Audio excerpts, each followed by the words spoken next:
Was, wenn ein scheinbar kleiner Widerspruch in der Bibel in Wahrheit gar keiner ist?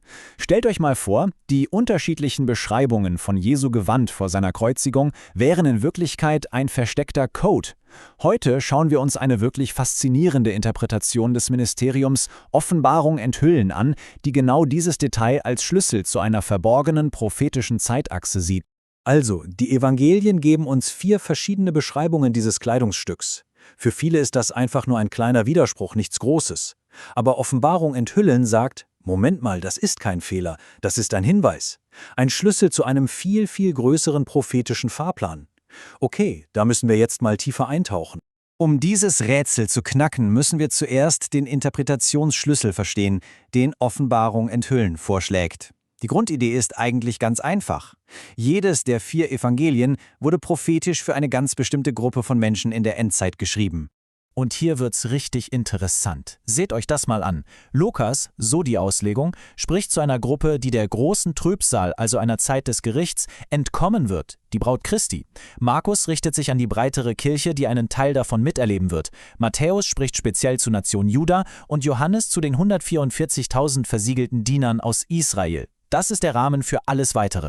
Mit diesem Schlüssel im Hinterkopf sind die verschiedenen Beschreibungen der Gewänder plötzlich keine Widersprüche mehr. Nein, sie werden zu ganz spezifischen Botschaften für jede dieser Gruppen. Lasst uns das mal Stück für Stück durchgehen.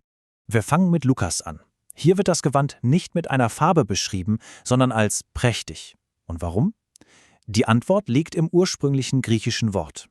Das griechische Wort hier ist Lampas. Denk mal an eine Lampe, hell, leuchtend, strahlend. In dieser Interpretation ist das kein Zufall.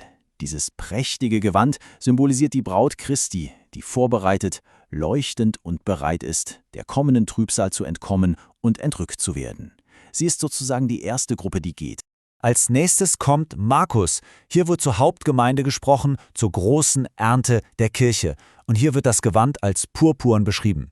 Der entscheidende Punkt hier ist das griechische Wort Porphyra. Das bedeutet einfach nur die Farbe Purpur, nichts weiter. Und diese Farbe, so die Lehre, wird mit der Gruppe von Gläubigen verbunden, die durch die erste Phase der Trübsal, die sogenannten Siegelgerichte, hindurch muss, bevor sie dann in einer späteren Entrückung geholt wird. Also getrennt vom Entkommen der Braut. So, jetzt wechseln wir zu Matthäus. Hier wird die Zielgruppe als die Nation Juda verstanden. Und hier bekommt das Gewand wieder eine neue Farbe, ein auffälliges Scharlachrot. Und hier wird's wieder sehr spezifisch. Das griechische Wort ist kokinos. Diese scharlachrote Farbe wird direkt mit der zweiten Hälfte der Trübsal in Verbindung gebracht, einer Zeit intensiver Prüfung, die speziell für die Nation Juda bestimmt sein soll, auch bekannt als Jakobs Bedrängnis. Und schließlich kommen wir zu Johannes. Moment mal, werdet ihr sagen, schon wieder ein purpurnes Gewand, wie bei Markus? Genau. Aber die Analyse von Offenbarung enthüllen zeigt, dass hier ein komplett anderes griechisches Wort benutzt wird. Und das hat eine unglaublich tiefgründige Bedeutung. Das hier ist vielleicht die komplexeste Verbindung. Das Wort ist Porphyros. Und seine Wurzel, so die Auslegung, hat eine Verbindung zum lateinischen Wort für Geburt. Das ist kein Zufall. Es ist ein prophetisches Symbol für das Hervortreten der 144.000 Auserwählten, was direkt an die Frau in Offenbarung 12 anknüpft, die symbolisch in Geburtswehen liegt.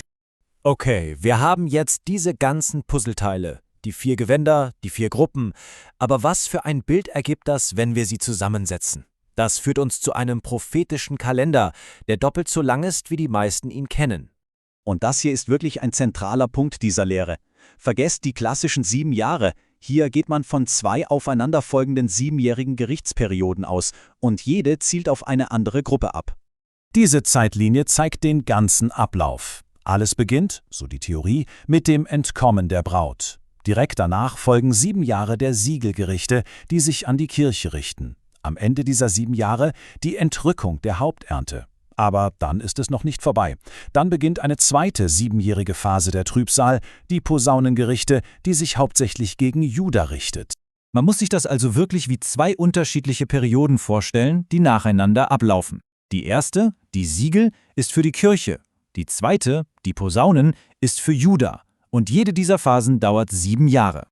Im Grunde genommen argumentiert Offenbarung enthüllen also, dass etwas, das auf den ersten Blick wie eine kleine Unstimmigkeit in der Bibel aussieht, in Wahrheit eine von Gott gelegte prophetische Roadmap ist. Diese Perspektive sieht diese Lehren also nicht als eine neue Theorie, sondern als eine Offenbarung, die lange versiegelt war und jetzt für die letzte Generation geöffnet wird. Es ist eine sehr umfassende, wenn auch unkonventionelle Brille, durch die man die Schrift betrachten kann. Letztendlich zeigt diese ganze Untersuchung eines ganz deutlich: wie die Konzentration auf ein einziges, winziges Detail, die Farbe eines Gewandes, zu einer völlig neuen Interpretation einer der grundlegendsten Geschichten führen kann. Was wir daraus mitnehmen sollten, ist die tiefgreifende Wirkung der Perspektive und wie wichtig es sein kann, auch die kleinsten Details nicht zu übersehen.